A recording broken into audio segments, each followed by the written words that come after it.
Back at the Murphy home, and the plumber is here installing the plumbing, Lee Moore, and I'll go around and show you exactly what's happening here.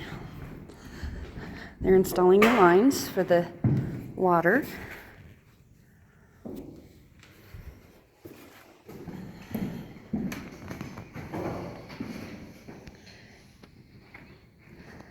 And they've also framed out the tub mount for the bathtub. Okay. And looks like the HVAC people here were here as well.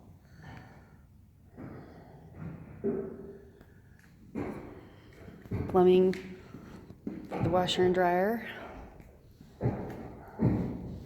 And that's for the kitchen sink.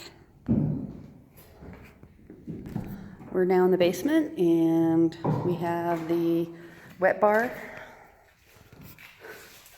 And here's all the drains.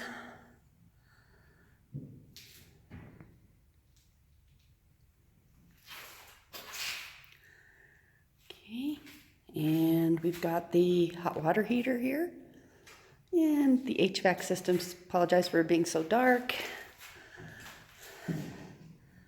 We don't have the furnace quite installed yet, but we have the vent work that has been put in.